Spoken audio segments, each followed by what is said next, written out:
Hi hello నమస్తే, నేను మీ anchor Shiva. Welcome to Aiden media. ఈరోజు మన ముందున్న గెస్ట్ ఆల్రెడీ ప్రోమో చూస్తే మీకు అర్థమైపోయి ఉంటుంది, మన వేణుస్వామి గారు ఈరోజు మనతో ఉన్నారు. నేను గత 2-3 సంవత్సరాల నుంచి అనుకుంటున్నాను, అసలు వేణుస్వామి గారిని కలవాలి, ఒకసారి మనం మాట్లాడాలి, మనం కూడా ఇంటర్వ్యూ చేయాలి, కొన్ని విషయాలు తెలుసుకోవాలి అని నేను చాలాసార్లు ప్రయత్నించాను, బట్ అవ్వలేదు. ఫైనల్గా ఇప్పుడు అయ్యింది. హాయ్ సార్, ఎలా ఉన్నారు? ఓం నమో వెంకటేశాయ. వెంకటాది సంస్థానం బ్రహ్మాండే నాస్తికించిన వెంకటేశ సమోదేవో నా భూతో నా భవిష్యతి. సూపర్. అది ఎందుకు చెప్పారు సార్? ఇప్పుడు వెంకటాది సంస్థానం బ్రహ్మాండే నాస్తికించిన వెంకటేశ సమోదేవో నా భూతో నా భవిష్యతి అంటే కలియుగ దైవమైనటువంటి ప్రోటోకాల్ దైవమైనటువంటి వెంకటేశ్వర స్వామి వారు లాంటి భగవంతుడు, దేవుడు ఇక రాడు, రాలేడు, రాబోడు. అలాగే ప్రపంచం మొత్తంలో తిరుమల లాంటి ప్రదేశము ఎక్కడా ఉండదు, అక్కడ ఉన్నంత మనశ్శాంతి ప్రపంచంలో ఎక్కడా ఉండదు అని దాని సారాంశం. దానికి ఇంటర్వ్యూకి సంబంధం ఏమైనా ఉందా? నేను ఫాలో అయ్యేది శ్రీ వెంకటేశ్వర స్వామిని, కామాఖ్య అమ్మవారిని. సో మనం ఏదైతే జనరల్గా మాట్లాడతామో ఆ మాట్లాడే సందర్భంలో ఈ జనరల్గా నాకు ఇప్పటి వరకు గత 20 సంవత్సరాల నుండి ఏ ఇంటర్వ్యూలో కూడా పేపరు పెన్ను ప్రిపేర్ అవ్వడము, పేపర్లు పెన్నులు పెట్టుకొని వచ్చి కూర్చోవడము అలవాట్లేదు. సో నేను కూర్చొని మాట్లాడింది అంతా కూడా ఆ స్వామి అమ్మవారు మాత్రమే పలికిస్తారు. సో నేను మాట్లాడే ప్రతి మాట నాకు సంబంధం లేదు, ఎందుకంటే మీరు అబ్జర్వ్ చేసిరు, నా దగ్గర ఏ పెన్ను లేదు, పేపర్ లేదు. మీరు ఏం అడుగుతారో నాకు తెలియదు, నేను మీతో ఈ ప్రశ్నలు అడగాలని నేను ఇంతవరకు చెప్పలేదు. సో మీరు ఏం అడుగుతారో మీ ఐక్యూ లెవెల్ని బట్టి ఉంటుంది. సో నాకు ఆన్సర్ చేసేది స్వామి అమ్మవార్లు ఆన్సర్ చేస్తారు. సో అది చెప్పి ఇంటర్వ్యూలో కూర్చోవడం నాకు అలవాటు. సో ఏదైనా మీరే పలికిస్తారు అనేటువంటి బ్లైండ్ నమ్మకంతో, గుడ్డి నమ్మకంతో ఆ స్వామిని అమ్మవారిని నమ్ముకొని కూర్చుంటాను ఇంటర్వ్యూలో. సో నాకు అలవాటు ఏంటంటే కలియుగ దైవం, ప్రోటోకాల్ దైవం మనం చూస్తుంటాం. మాకు రాముడు ఇష్టము, మాకు శివుడు ఇష్టము. వెంకటేశ్వర స్వామి వద్ద మాత్రమే డబ్బు ఉంటుంది, వేరే వాళ్ళ దగ్గర డబ్బులు ఉండవు. ఉదాహరణ, రాముడు ఉన్నాడు, సంవత్సరం నాడు ఒకటే రోజు ఆయన దగ్గరికి పోతాం మనం, అది శ్రీరామనవమి. శివుడు ఉన్నాడు, శివరాత్రి నాడు తప్ప ఎప్పుడూ పోము, కానీ ప్రతిరోజు వెళ్ళేది వెంకటేశ్వర స్వామి వారి దగ్గర. వెంకటేశ్వర స్వామి భోగమైనటువంటి అనుభవిస్తూ ఉంటాడు. ఆయనకు భోగ శ్రీనివాసులు అని వెంకటేశ్వర స్వామి వారు, మనం తిరుపతికి వెళ్తే తిరుపతిలో వెంకటేశ్వర స్వామి వారి దగ్గర చిన్న విగ్రహం ఉంటుంది కింద, దాన్ని భోగ వెంకటేశ్వర స్వామి అంటారు. అంటే ఆయనకున్నంత అనుభవించేదంతా ఆయన్ని అక్కడనే ఆ వెంకటేశ్వర స్వామి వారే అనుభవిస్తారు. సో అందుకని ఆయనకు అంత లగ్జరీ లైఫ్ ఉంటుంది. సో లక్ష్మి కూడా వెంకటేశ్వర స్వామి వారి దగ్గరనే ఉంటుంది. అంటే మన కలియుగంలో ప్రోటోకాల్ దైవం అంటే వెంకటేశ్వర స్వామి. డబ్బును ఎంజాయ్ చేయాలి, డబ్బు రావాలి, లగ్జరీస్ అంటే వెంకటేశ్వర స్వామి. అందుకనే వెంకటేశ్వర స్వామి వారి మాట తీసుకొని మాత్రమే నేను ఇంటర్వ్యూని స్టార్ట్ చేస్తాను. మీకు డబ్బు రావాలని? ఎవరికి? మీకు. నాకు డబ్బు వచ్చింది ఆల్రెడీ, ఎనఫ్. ఎలా వచ్చింది? ఎలా సంపాదించారు? సంపాదించాలనే కసి ఉంటుంది కాబట్టి సంపాదిస్తాం. అంటే నేను ఎలా నమ్ముతా అంటే, ఒక సామెత ఉంటుంది, వీడి జాతకమే బాగుంటే వీడి జాతకాలు ఎందుకు చెప్పుకుంటాడు. సో నా జాతకం బాగుంది అని ప్రూవ్ చేసుకోవడానికి the first ever astrologer range rover వాడేటువంటి జ్యోతిష్కుడు నేను ఒక్కనే ఇండియాలో. సో అన్ని లగ్జరీస్ లైఫ్లో ఎంజాయ్ చేస్తేనే వేరే వాడికి మనం మాట్లాడేటువంటి రైట్స్ ఉంటాయి అనేటువంటిది ఉద్దేశం నాది. ఓకే, ఎగ్జాంపుల్ చెప్తా. ఒక తండ్రి ఒక 10 ఫోటోలు, ఒక Tendulkar photo, Modi photo, Amit Shah photo, ఒక ప్రముఖ హీరోయిన్ నయనతార ఫోటో, లేకపోతే ఒక రేవంత్ రెడ్డి ఫోటో, చంద్రబాబు నాయుడు ఫోటో, ఇట్లన్నీ తీసుకెళ్ళి పెట్టి ఇంట్లోకి వెళ్ళి తన కొడుకును పిలిచి, ఈ ఫోటోల్లో నువ్వు ఎవరు కావాలనుకుంటున్నావు అని అడిగితే వాడు అక్కడ ఉన్నటువంటి ఫోటోల్లో ఏదో ఒక ఫోటో పిక్ చేసుకుంటాడు. కానీ ఏ కొడుకు కూడా నీలాగా కావాలనుకుంటున్నా నాన్న అని చెప్పాడు. ఆ సిగ్గు వీడికి ఉండదు, అలా పెంచగలిగినటువంటి తత్వం వీడికి ఉండదు. సో నేను ఆ టైపు కాదు. నా కూతురు కానీ నా కొడుకు కానీ నీలాగా పెరగాలి నాన్న, నీలాగా నేను ఒక రోల్ మోడల్ అయితే నాన్న అనిపించుకునేటువంటి పరిస్థితి ఉన్నది. మీ ఫోటో కూడా పెడతారు అక్కడ?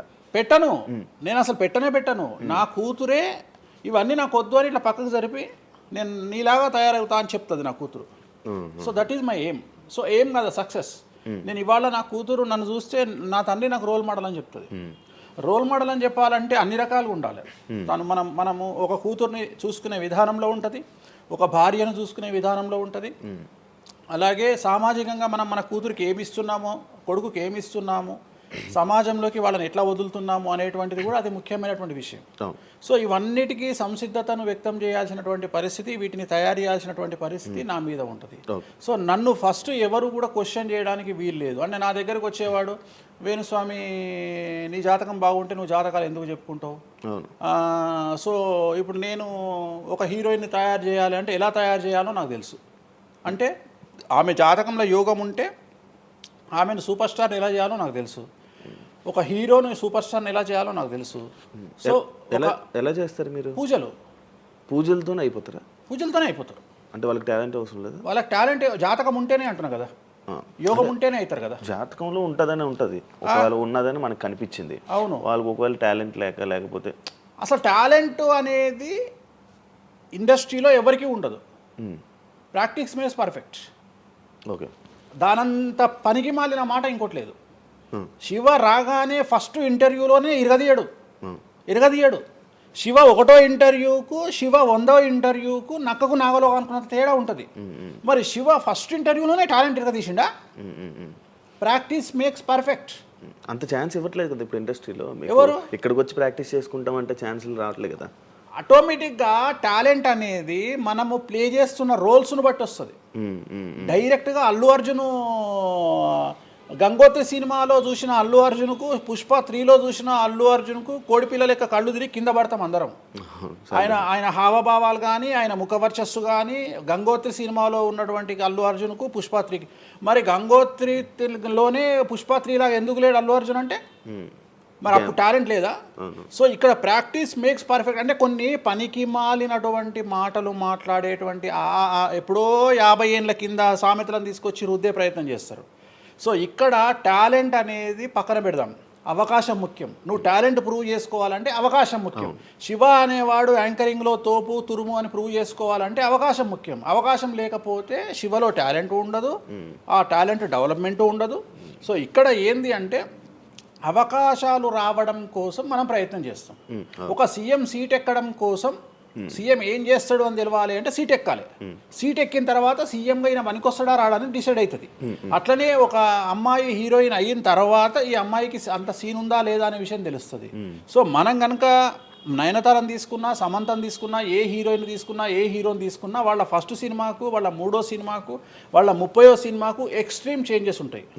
సో ఇవన్నీ ఎట్లా వస్తున్నాయి అంటే ఫస్ట్ సినిమాకి టాలెంట్ లేదు, వాళ్ళు సానబట్టబడతారు. వాళ్ళకు వచ్చేటువంటి క్యారెక్టర్ల ద్వారా వాళ్ళు ఆ లెవెల్కి వస్తారు. అట్లనే ఒక గ్రామస్థాయి సర్పంచ్ నుండి స్టార్ట్ అయినటువంటి వ్యక్తి వాళ్ళ రాష్ట్రానికి, తెలంగాణకు ముఖ్యమంత్రి అయిన రేవంత్ రెడ్డి అంటే ఆయన ప్లానింగు, ఆయన ఎట్లా చేయాలి, ఎట్లా సీఎం కావాలి అనే ఆలోచనల ద్వారా ఇక్కడికి వచ్చిండు. తెలంగాణలో కాంగ్రెస్లో ఎంతోమంది తోపులు తురుములు ఉండగా రేవంత్ రెడ్డి ఎందుకు సీఎం అయ్యిండు అంటే రేవంత్ రెడ్డి టార్గెట్ సీఎం పదవి. మధ్యలో ఉండేవాళ్ళు వేరే వాళ్ళందరూ టార్గెట్ సీఎం పదవి కాదు. కానీ రేవంత్ రెడ్డి మాత్రమే అన్ని కష్టాలు పడ్డాడు, రేవంత్ రెడ్డి మాత్రమే సీఎం టార్గెట్ చేసుకొని వాళ్ళ పదవి వచ్చింది. సో ఇది ప్రాక్టీస్ మేక్స్ పర్ఫెక్ట్. సో మనం ఎంత ప్రాక్టీస్ చేస్తే అంత పర్ఫెక్ట్ అవుతాం. అంతేగాని టాలెంట్ చూపించుకోవాలి అంటే అవకాశం రావాలి, అవకాశం వచ్చిన దాన్ని వాడుకోవాలి. అన్నిటికంటే ధైర్యం కావాలి. There is no development in comfortable zone. కలియుగంలో కంఫర్టబుల్ జోన్లో ఎప్పుడూ డెవలప్మెంట్ ఉండదు. తెలంగాణ రాష్ట్రంలో కాంగ్రెస్ పార్టీలో మనం గనక కాంగ్రెస్ పార్టీలో ఉన్నటువంటి వ్యక్తులను తీసుకుంటే ఒక రేవంత్ రెడ్డి మినహా ఎవరు కూడా జైలుకి వెళ్ళలేదు.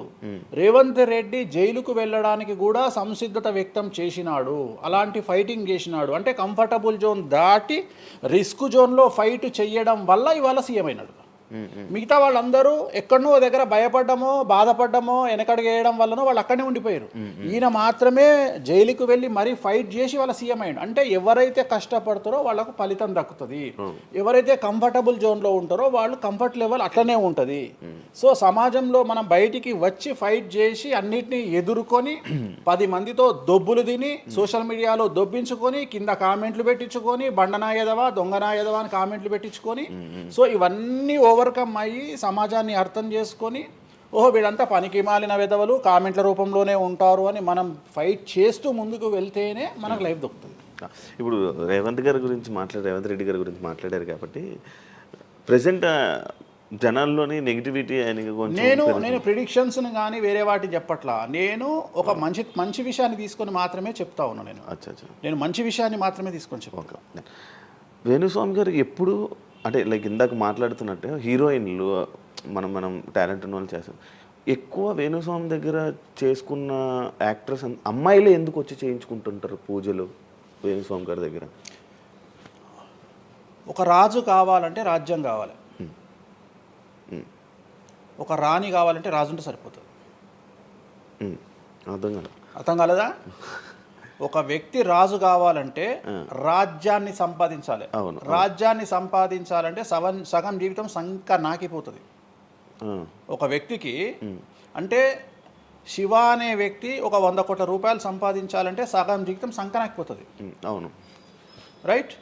కానీ శివను పెళ్లి చేసుకోవడానికి ఒక అమ్మాయికి మ్యాక్సిమం 10 మినిట్స్ చాలు. ఎస్, అంటే శివ నచ్చితే చాలు, శివకు అమ్మాయి నచ్చితే చాలు, పని అయిపోయింది. అంటే 10 నిమిషాల్లో ఆ అమ్మాయి 100 కోట్ల వారసురాలు అయిపోయింది. అలాగే 100 కోట్ల అధిపతి కూడా తనకు దక్కిండు. సో అమ్మాయిల డెవలప్మెంట్ అనేది ఎక్స్ట్రీమ్గా ఉంటుంది, ఎక్స్ట్రీమ్గా ఉంటుంది. ఉదాహరణ, ఒక ఇంటర్వ్యూకు 10 మంది అమ్మాయిలు 3 అబ్బాయిలు వస్తే ఈ 10 మంది అమ్మాయిల ఇంటర్వ్యూలు అయిపోయినాక వీళ్ళు సెలెక్ట్ కాకపోతే వాడి అదృష్టం మహాసుడిగా ఉంటే వాడు వస్తాడు సీన్లోకి. అంతే తప్ప 99% వీడు ఇక్కడనే కథం అయిపోతారు అమ్మాయిల దగ్గరనే, వాడికి అంత అవకాశం ఉండదు. సో కలియుగం అనేది 2002 తర్వాత షిఫ్ట్ అయింది. ఒకప్పుడు ఆడవాళ్ళకి అవకాశాలు తక్కువ, మగవాళ్ళకి ఎక్కువ. ఇప్పుడు టోటల్ రివర్స్ అయింది. ఏంటంటే 95% అవకాశాలు అమ్మాయిలకే ఉంటాయి, ఒక 5% మాత్రమే అబ్బాయిలకు ఉంటాయి. అందుకే అబ్బాయిలు అందరూ ఇప్పుడు అమ్మాయిలా మారిపోతున్నారు అంటారా? బెస్ట్ కదా.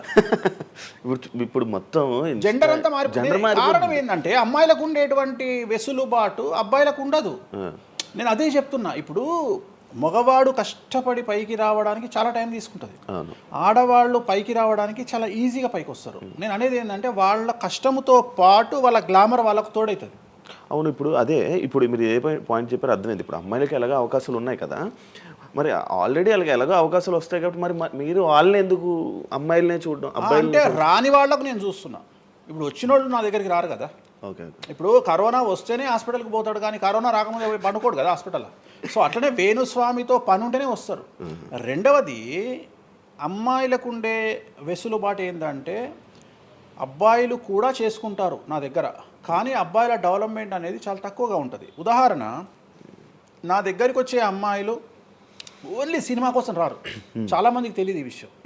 అంటే చాలామంది ఏమనుకుంటారంటే వేణుస్వామి దగ్గరికి వచ్చే అమ్మాయిలు సినిమా కోసమే వస్తారు, రారు. నా దగ్గరికి వచ్చే అమ్మాయిలు ఒక రాజకీయ నాయకురాలిగా వక్తగా కావాలని వస్తారు. సో పొలిటీషియన్ కావాలని వస్తారు. అన్నిటికంటే ఎంటర్ప్రెన్యూర్ కావాలని వస్తారు. ఒక బోటికో లేకపోతే ఒక గోల్డ్ షాపో ఏదో పెట్టుకొని బిజినెస్ కోసం వస్తారు.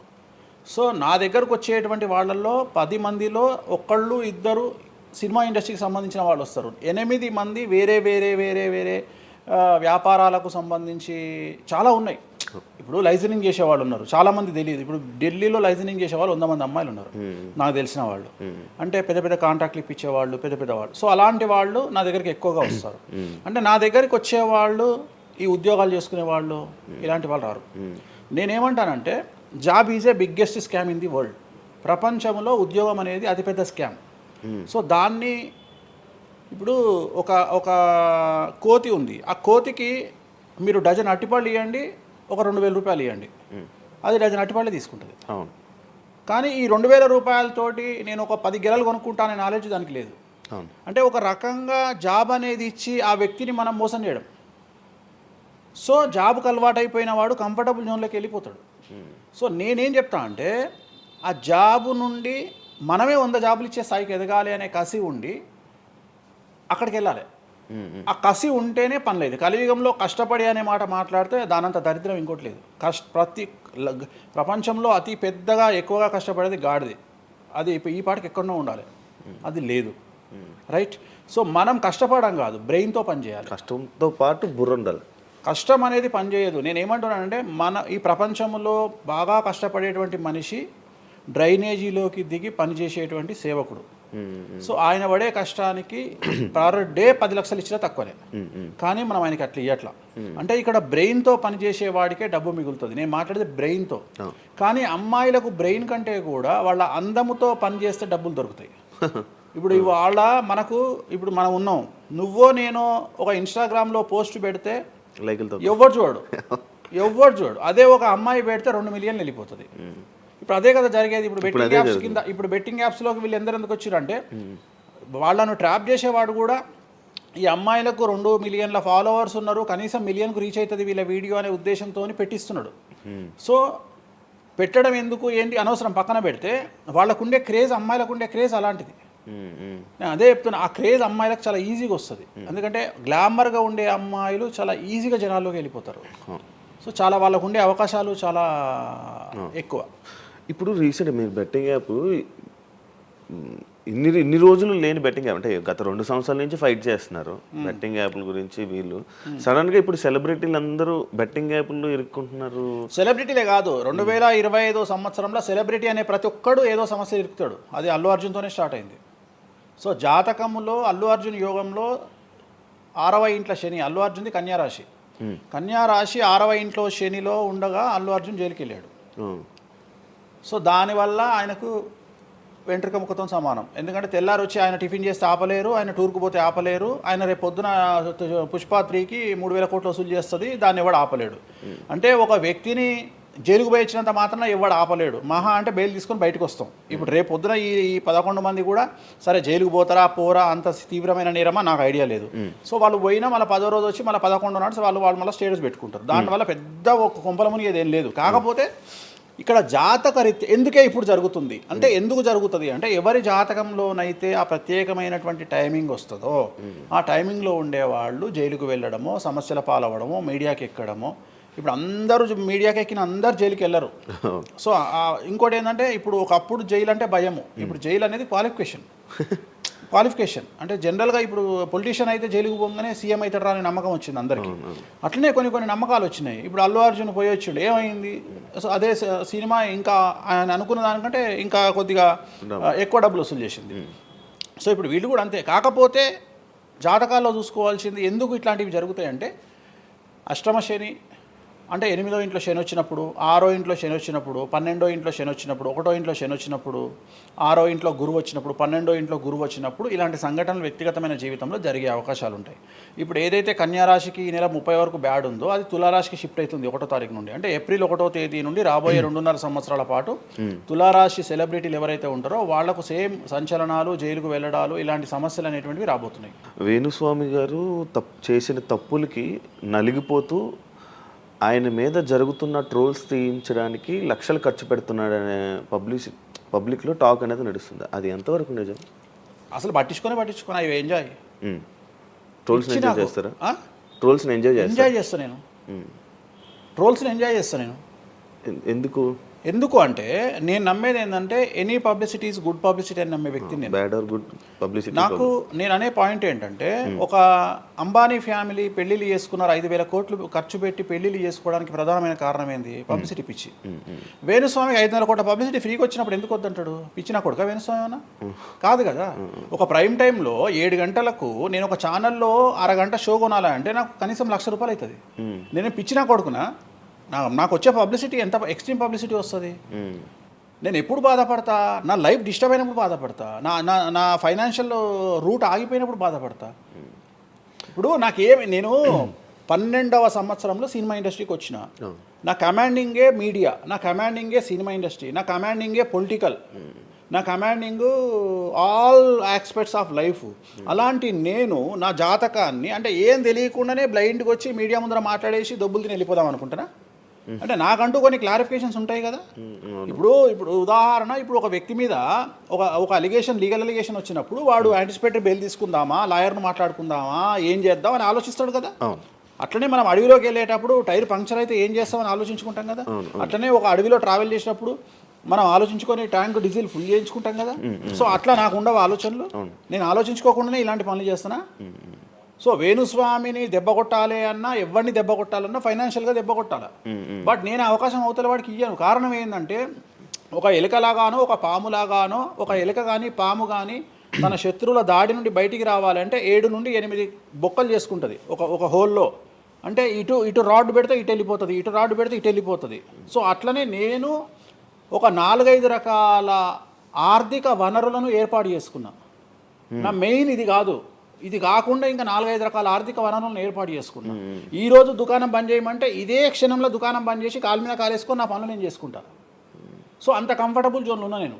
సో నాకు టెన్షన్ లేదు. నాకు అంటే నన్ను ఎవడో ఆపేస్తాడు, నేను ఆగేయాలి ఏం లేదు, హ్యాపీగా వెళ్ళిపోతుంది. సపరేట్ బిజినెస్లు ఉన్నాయి నాకు. 190 వ్యాపకాలు ఉన్నాయి నాకు.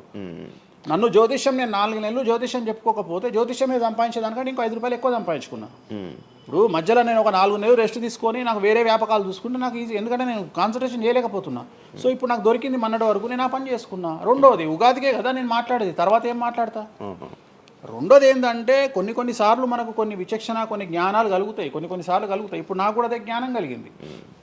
ఎందుకు అంటే ఇక్కడ వాక్యూమ్ నేను కవర్ చేసిన, టాలీవుడ్లో తెలుగులో వాక్యూమ్ కవర్ చేసిన, ఇక్కడ ఏం లేదు. సో నేను వాక్యూమ్ ఇంకా క్లియర్ చేసుకోవాలి, ఇంకా పెంచుకోవాలి అంటే బాలీవుడ్కు పోవాలి, కన్నడ పోవాలి, తమిళ్ పోవాలి.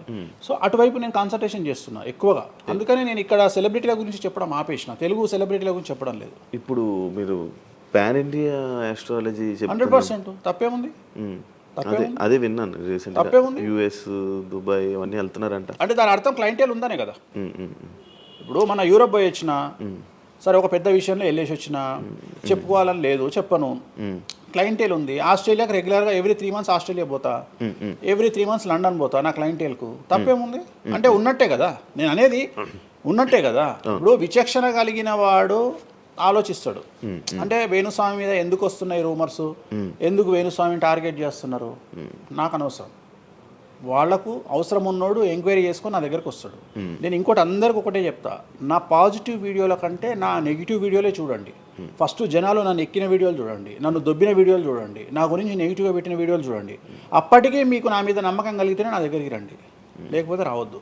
ఫస్ట్ వాటిని ఎంజాయ్ చేయండి, వాటిని ఫుల్ ఎంజాయ్ చేయండి, చేసి నా దగ్గరికి రండి. అట్లాంటి వాళ్ళే నా దగ్గరకు వస్తారు. అవునా? నాకు అదే కావాలి. చెప్పారా? నాకు అదే, నాకు టీవీలో ఎప్పుడు కూడా చెప్తున్నా కదా, వాళ్ళు వచ్చిన వాళ్ళు ఎవరైనా వచ్చిన వాళ్ళు చెప్తారు కదా. ఇప్పుడు ఉదాహరణ ఏమంటారు అంటే, ఇప్పుడు కామాఖ్య ఉంది, కామాఖ్యకి వెళ్తే ఇప్పుడు ఎవరో ఒకళ్ళు పబ్లిసిటీ చేసిరు, కామాఖ్యలో నాన్ వెజ్ ఉండదు, లిక్కర్ ఉండదు అని చెప్పి పబ్లిసిటీ చేసిరు. చెయ్యంగానే నా కామాఖ్య మెట్లెక్కగానే కనిపించేది నాన్ వెజ్, కామాఖ్య మెట్లెక్కగానే కనిపించేది లిక్కరు, గర్భగుడిలో ప్రదర్శనం చేస్తున్నంతసేపు మనకు కనిపించేది నాన్ వెజ్, లిక్కరు. సో అక్కడికి ఇప్పుడు ఎగ్జాంపుల్ చెప్తా. ఇప్పుడు శివ అనే వ్యక్తి కామాఖ్యకి ఇంతవరకు వెళ్ళలేదు. సో ఇప్పుడు ఏమనుకుంటాడంటే వేణుస్వామి గురించి చెప్పిన ప్రచారాన్ని శివ నమ్ముతాడు. నాకు అదే కావాలి, ఇప్పుడు నమ్మడమే కావాలా. కానీ శివ నెల తర్వాత కామాఖ్యకి వెళ్తాడు. వెళ్ళిన తర్వాత ఎక్కడ చూసినా అడుగున నాన్ వెజ్, లిక్కర్ కనిపిస్తుంది శివకు. లాస్ట్కు ప్రసాదం కూడా నాన్ వెజ్ ఇస్తారు, ప్రసాదం కూడా లిక్కరే ఇస్తారు. అంటే తాగున ఆయన అని చెప్పి చేతిలో పోస్తారు. అంటే తీర్థంలో లిక్కర్ పోసి మీకు తీర్థం ఇస్తారు, మీరు తీర్థం తాగుతారు, లిక్కర్ పోసిరు. అప్పుడు ఒకసారి మీకు గుర్తొచ్చేది ఎవరు? వేణుస్వామి. ఓహో, వేణుస్వామి చెప్పింది 100కు 100% నిజము. అంటే మనం మూర్ఖులము, ఇన్ని రోజులు నమ్మింది, మనం తప్పు చేసినాం వేణుస్వామి విషయంలో. అక్కడికి వెళ్ళే వాళ్ళు క్షుద్ర పూజలు వీళ్ళు వాళ్ళు వెళ్తుంటారు. అసలు క్షుద్రం అంటే ఏంది? క్షుద్ర పూజలు శ్మశానంలో చేస్తారు. ఇవి వామాచార పూజలు. మందులలో, అలోపతి మందుల్లో రెగ్యులర్ మందులు స్టిరాయిడ్స్ లాగా, స్టిరాయిడ్స్ అనేవి ఇవి. సో నాలెడ్జ్ లేకపోతే నిమ్మకాయలు పెట్టిన ప్రతి చోట క్షుద్ర పూజ అంటే శ్రీకాళహస్తిలో నిమ్మకాయలతోనే పూజ చేస్తారు. క్షుద్ర పూజ నాది అంటే వేణుస్వామి పూజలు చేయడం క్షుద్ర పూజలు, వామాచార పూజలు.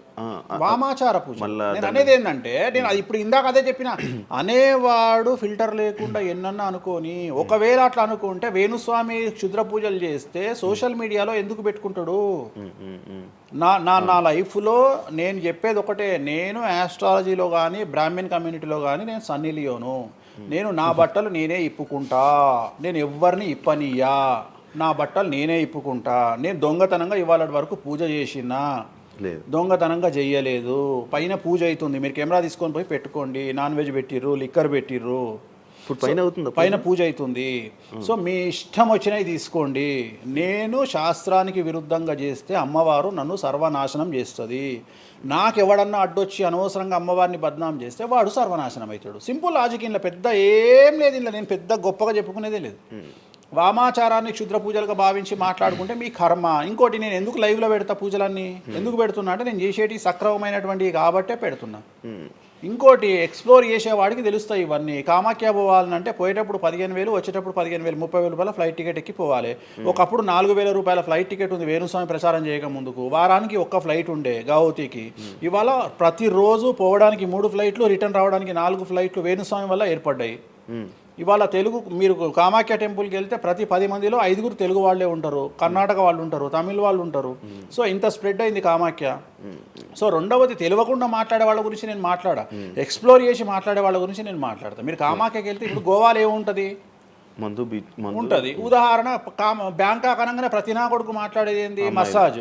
హైదరాబాద్ కంటే గొప్పగా ఉంటుందా బ్యాంకాక్? నాకు తెలియదు. ఇండియా కంటే గొప్పగా ఉంటుందా బ్యాంకాక్? లేదు. మరి ఇప్పుడు అట్లాంటప్పుడు ఆడవాళ్ళు ఎందుకు పోతున్నారు? ఇప్పుడు బ్యాంకాక్కు ఆడవాళ్ళు విపరీతంగా పోతున్నారు.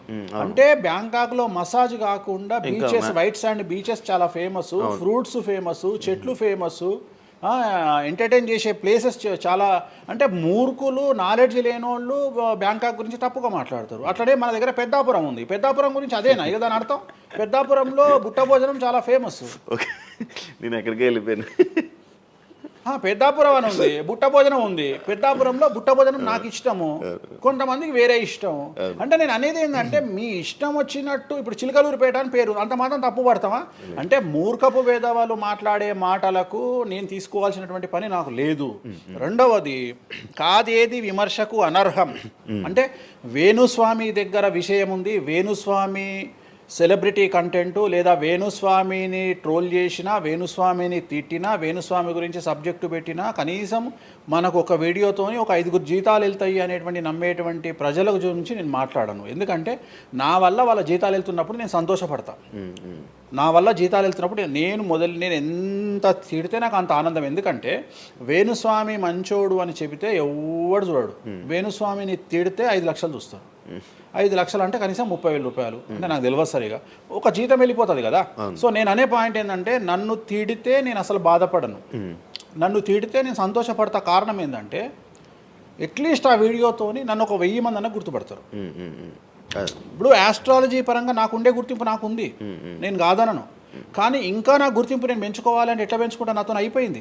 ఇంతకంటే నేను ఏం చేయలేను. ఇక నేను మ్యాక్సిమం చేసేసిన ఆస్ట్రాలజీలో. ఇప్పుడు వేణుస్వామి అంటే సౌత్ ఇండియాలో వేణుస్వామి అనగానే ఆస్ట్రాలజీ పేరు వస్తుంది, ఆస్ట్రాలజీ అనగానే వేణుస్వామి వస్తుంది. ఎవడు అవునన్నా కాదన్నా నేనే మార్గదర్శకం, దీంట్లో అనుమానమే లేదు. కానీ ఇంతకంటే నాకు ఇంకేదో కావాలి అంటే నేను డబ్బులు. ఇప్పుడు మీరు నా దగ్గరకు వచ్చిర్రు, ఎక్కడైనా నా నేమ్ ప్లేట్ మీరు చూసిరా? చూడలేదు. నా ఫోటో కనిపించిందా మీకు నా ఆఫీస్లో? లేదు. అది నా రేంజ్, అది నా రేంజ్. నాకు విజిటింగ్ కార్డు ఉండదు, నాకు నేమ్ ప్లేట్ ఉండదు, నాకు నా ఫోటో ఉండదు ఎక్కడ. అమ్మవారి ఫోటోలు, వెంకటేశ్వర ఫోటోలు తప్ప నా పర్సనల్ ఫోటోలు నేను ఎక్కడ పెట్టుకోను. మీరు నన్ను వేణుస్వామి కాదు ఎల్లయ్య అన్న నేను యాక్సెప్ట్ చేస్తాను. ఒకవేళ ఒక రోజు యాంకరింగ్లో ఒక ఆమె ఏం చేసిందంటే, అమ్మాయి ఇంటర్వ్యూ చేయబోతూ వేణుస్వామి కాకుండా ఏదో కొత్త పేరు చెప్పింది. కొత్త పేరు చెప్పి భయపడ్డది. అంటే నేను ఫ్లోలో చెప్పేసి భయపడ్డది. స్వామి తప్పు చెప్పినా అంటే నీ ఇష్టం వచ్చిన పేరు చెప్పుకోపో అన్న. జనాలకైతే నేను వేణుస్వామి అని తెలుసు కదా. ఇప్పుడు వేణుస్వామి బొమ్మేసి పుల్లయ్య అంటే అయితే వేణుస్వామి అనుకుంటారు కదా జనాలు. నేను అనేది అది. సో నాకు ఎంత విమర్శ చేస్తే ఐఎమ్ ఫీల్ హ్యాపీ. అంటే మీ గురించి మీరు అంత క్రియేట్, జనాల్లో అందరికీ తెలుసు, అంత ఉంది ఆల్రెడీ. నేను మౌత్ పబ్లిసిటీని నమ్ముతా. మౌత్. రెండవది సింపుల్ లాజిక్. తెలుగు జనాలు అంత పిచ్చోళ్ళ. ఎక్కడ ఎవరి గురించి నెగిటివ్ పడుతుంది, ఏం పడుతుంది, ఎందుకు పడుతుంది, దీని వెనకాల ఏం జరుగుతుంది అని ఆలోచించలేనంత చవటలో నేను అనుకోను. ప్రతి యాడ్ను క్షుణ్ణంగా పరిశీలిస్తారు, ప్రతి టీవీలో టెలికాస్ట్ అయ్యే ప్రతిదీ క్షుణ్ణంగా పరిశీలిస్తారు, దీని వెనక వీళ్ళ మోటో ఏంది అనేది కూడా ఆలోచిస్తారు. సో చాలా సింపుల్గా అనలైజ్ చేస్తారు. సో అంత మాత్రాన నాకు వచ్చేదేముంది, జనాలు ఒకటి నన్ను విమర్శించేవాడికి లేదా నన్ను శత్రువుగా భావించేవాడు ఆ 2 రోజులు మందు ఎక్కువ తాగుతాడు, 2 పెగ్గులు, అంతకుమించి వాడు వీకేది ఏం లేదు. రెగ్యులర్గా తాగే మందు కంటే 2 పెగ్గులు ఎక్కువ తాగుతాడు, 2 ముక్కలు ఎక్కువ తింటాడు. ఎందుకంటే అబ్బా వేణుస్వామికి ఏదో అయిపోయింది అని. కానీ అంతకుమించి జరిగేది ఏముంటుంది? వేణుస్వామి మర్డర్ చేసినా, మానభంగం చేసినా రాజ్యాంగానికి అతీతంగా లోపలికి పోతాడు. అది కాకుండా 19(1) ప్రకారమే ఎవరికైతే జనాలకు స్వేచ్ఛ మాట్లాడే హక్కు ఉందో దాన్ని బేస్ చేసుకుని వేణుస్వామి మాట్లాడతాడు తప్ప వేణుస్వామి రాజ్యాంగాన్ని మీరి ప్రవర్తించేటువంటి పరిస్థితి లేదు. రాజ్యాంగానికి లోబడి ప్రవర్తిస్తాడు. సో ఆర్టికల్ స్పీచ్ 19(1) ప్రకారమే మాట్లాడతాడు. దీంట్లో ఎటువంటి సమస్యలు లేదు. నా వృత్తి ఆస్ట్రాలజీ. సో పర్ఫెక్ట్గా మాట్లాడుకుంటా. కానీ నా గురించి నెగిటివ్గా మాట్లాడే వాళ్ళు ఎప్పుడు కూడా నా శ్రేయోభిలాషులే. ఎందుకంటే వాళ్ళు నా స్థాయిని పెంచుతూ ఉన్నారు కాబట్టి నేను వాళ్ళని ఎప్పుడూ శత్రువులుగా భావించను.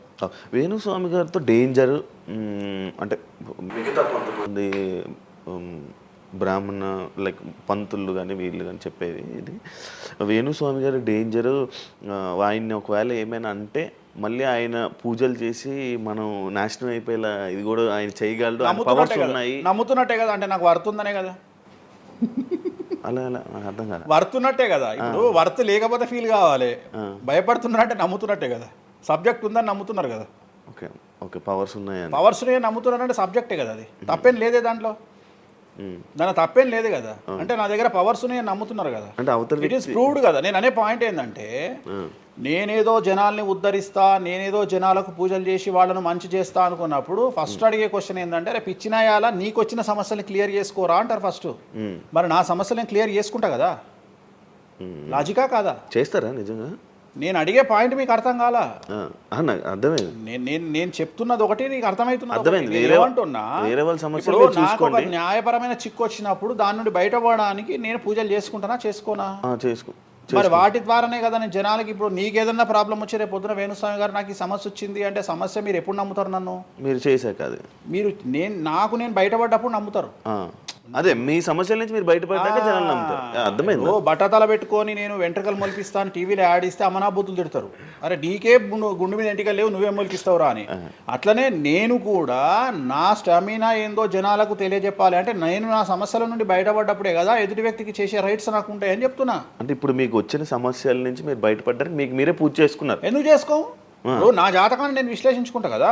ఇప్పుడు నాకు వచ్చే సమస్య నేను అనుకోను, బట్ నేను సమస్యలు వస్తే వాటిని క్లియర్ చేసుకోవడానికి నాకుండే రెమెడీస్ నాకు ఉంటాయి కదా. మీరు చేశారు. ఆ పూజల్లో ఎవరైనా నష్టపోయారా? ఎవరినైనా? ఎవరిని నేను అనేది ఏంటంటే మనం బాగుండాలని కోరుకుంటాం. ఇంకోటి ఏంటంటే ఫస్ట్ నేను శత్రువుగా భావించాలి కదా. నేను అంత దూరం ఆలోచించాను. నేను ఎదుటి వ్యక్తిని శత్రువుగా ఎప్పుడు భావిస్తా అంటే వ్యక్తిగతంగా వచ్చి నన్ను కొట్టినప్పుడు నేను భావిస్తా. అంటే నా గురించి చెడుగా మాట్లాడడం అనేది నాకు శత్రువు కాదు, ఎందుకంటే వాళ్ళ వృత్తి అది. అది బోల్డ్ మంది మాట్లాడతారు అందరితో, అందరూ శత్రువులు. నేను అదే అంటున్నా. ఇప్పుడు ఇదే వీడియో కింద మళ్ళీ పెడతాడు ఎవడో, మళ్ళీ వచ్చిన వారా పంది అని పెడతాడు. ఇప్పుడు నేను వాడిని ఇల్లు ఎత్తుక్కుంటూ పోవాలా? నేను వాడిని ఇల్లు నాకు కనీసం లక్షల్లో క్లయింటేల్ ఉంటుంది. ఈ వీడియో కింద తిడితే తిడితే ఒక 10 మంది తిడతారు. ఈ 10 మంది అలవాటు అయిపోయి, అలవాటు కాదు, కలియుగ ధర్మము. నేను చాలా ప్రాక్టికల్గా ఉంటా. నేను లేకపోతే ఎంత దమ్ము ఉంటే ధనిష్టల నేను వచ్చి మందు తాగుతా, నాన్ వెజ్ పెడతా అని చెప్పుకోవాలంటే చాలా విషయం ఉండాలి, మామూలు విషయం కాదు. ఈ కమ్యూనిటీలో తట్టుకోవాలి. అందుకనే నేనేమంటున్నా, ఒక బ్రాహ్మడు అనగానే ఇప్పుడు ఉదాహరణ ఒక పెద్ద పూజారు ఉన్నాడు ఏ గుడికి, ఆ పెద్ద పూజారిని టార్గెట్ చేయాలంటే ఫస్ట్ టార్గెట్ చేసేది నాన్ వెజ్ తింటాడు, లిక్కర్ ముట్టుకుంటాడు అని చెప్తారు. అందుకని నేనే నా బట్టలు ఇప్పేసుకుంటున్నా, అవకాశం లేదు అంటే నేను ఆల్మోస్ట్ ఆల్ అండర్వేర్తో సహా అన్ని ఇప్పేసిన. ఒకవేళ నేను అండర్వేర్ ఉంటే అదేమన్నా లాగుదామని ఎవడో వస్తుండే, నేను అది కూడా ఇప్పేసిన. ఇంకేముంది నా నాయన నన్ను ఇప్పడానికి? నా దగ్గర ఏం లేదు కదా. ఇప్పుడు నువ్వేమైనా కొత్తవి చూపిస్తే ఏం చూపిస్తావు? నువ్వేం చూపిస్తావు? సుప్రీంకోర్టు ఇచ్చిన ఆర్డర్ ప్రకారం నేను వేరే అమ్మాయితో పడుకున్నా, అమ్మాయితో ఇష్టంతో పడుకుంటే అది కూడా నాకేం తప్పు లేదు. ఇంకా నువ్వు నాకు ఏం చూపిస్తావు? నేను ఎప్పుడన్నా నేను సామాజికానికి వ్యతిరేకంగా చేసినప్పుడు, శాస్త్రానికి వ్యతిరేకంగా చేసినప్పుడు నువ్వు నా గురించి వ్యతిరేకంగా చూపిస్తావు. అంతే తప్ప నా దగ్గర ఏమున్నాయని చూపిస్తావు? నేను చచ్చే వరకు చూపించలేవు. నేను నన్ను బొందబెట్టే వరకు, నన్ను తగలబెట్టే వరకు నేను తప్పు చేసినా అని చూపించలేవు.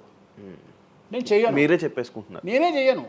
నేను ఇప్పుడు పైసలు లేనివాడు, పైసలు పోగొట్టుకున్నవాడు బెట్టింగ్లోకి పోతాడు. లేదా ఇప్పుడు కొత్త వ్యవహారాలు ఉన్నాయి, ఒకడేమో నిధులు దొరుకుతాయని పోతాడు, ఒకడేమో రైస్ పుల్లర్ అని పోతాడు.